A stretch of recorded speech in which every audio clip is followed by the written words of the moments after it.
सांबादिक बंधुगण आज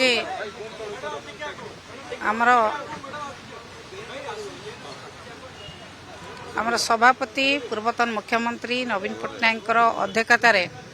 PSC committee बसी पीएससी कमिटर समस्त सदस्य माने उपस्थित थिले से आलोचना है मुख्यतः चाषी मान प्रसंग जो भली भाव रे सरकार जो नियम बर्तमान करिसंती भाग चाषी मानकर अधिकार को बर्तमान छड़े नौ जो नोटिफिकेशन करिसंती से नोटिफिकेशन को तुरंत उड्रा करंतु जो भाग चाषी मानक पई जो नियम कराई आगुरु जो नियम थिला पंचायत लिखि दउथिले से अनुसार चाषी भाग चाषी माने रजिस्ट्रेशन करुथिले एबे जो नियम करिसंती जे जिए जमी भाग दब से लोक जीव जाइकी तांको तार आई स्कान करिवो तार टिप चिन्ह दब तापर जाइकी से जमी भाग दब ये कथा हेई परिबो ने केबे जोटा न हेई परिबो सही कथा वर्तमान सरकार निष्पत्ति नैचंती जहा द्वारा जना पड़ुची सरकार चाहुनांती चाषी माने अधिक परिमाण ने चाष करंतु अधिक परिमाण ने धान प्रोडक्शन ओडिसा रे हो सरकार से कथा चाहुनांती तेणु आमर पीएससी मीटिंग रे फाइनल हैला ये कथा को आमे दृढ़ विरोध करिवु भाग चाषी माने जो भली भाव रे न्याय पाइबा कथा जो भली भाव रे पूर्व सरकार रे न्याय पाउथिले नवीन पट्टनायक समय रे जो नीति नियम कार्यकारी होतिला सेही नियम अनुसार भाग चाषी मानकू रजिस्ट्रेशन करिवार सुजोग दिया जाऊ ता छड़ा माँ मानकू आगु को नवा पाई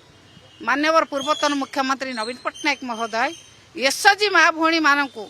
रजिस्ट्रेशन करे धान किणिबार क्षमता देइथिले एवं विभिन्न बिजनेस रे धान बिजनेस रे संपृक्त होबार क्षमता जो दिया ताकू मध्य सरकार बंद करचंती एतुरु जना पड़ुची किभली भाव रे से महिला मानकर उन्नति चाहुचंती 580 रु ऊर्ध्व एसएचजी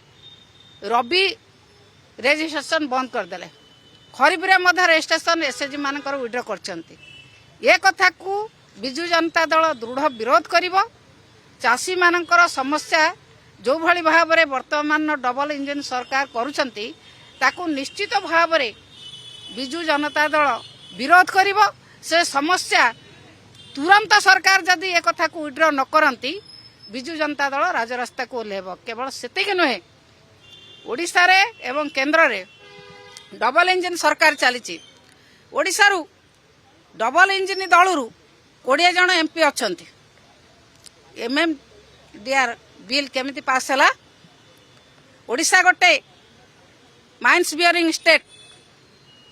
से स्टेट रो केते क्षति हबो ना मासु को 12,000 कोटी वर्ष को केते क्षति हबो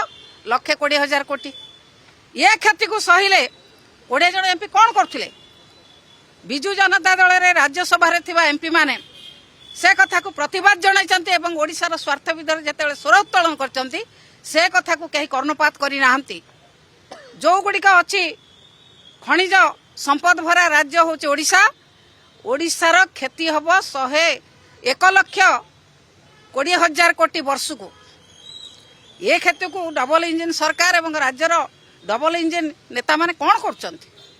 20 जन एमपी जाइछंती पार्टी फिटेले नहीं ओडिशा स्वार्थ पाई लड़ाई करिया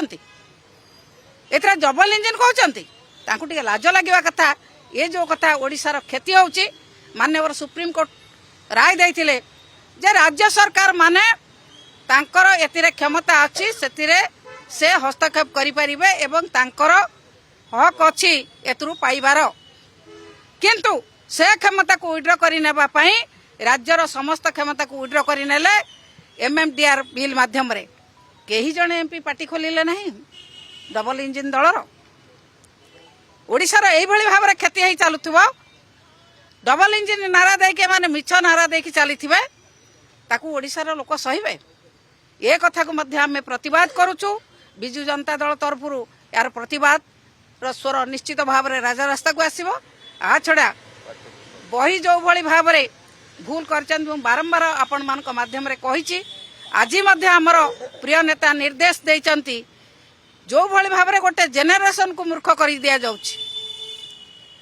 जो भली भाव में पाठ्यपुस्तक भूल हो चलती से भूल को 6 मास सुधरा जाई पारला नहीं पाठ्यपुस्तक जो भली भाव में साधारण घर पिला भूल पाठ पढ़ाई गोटे जेनेरेशन को नष्ट कर दिया ता विरुद्ध में विजु जनता दल राजरास्ता को ओह्लैब एवं विजु जनता दल ओडिशार स्वार्थ जोठी बाधा पाइब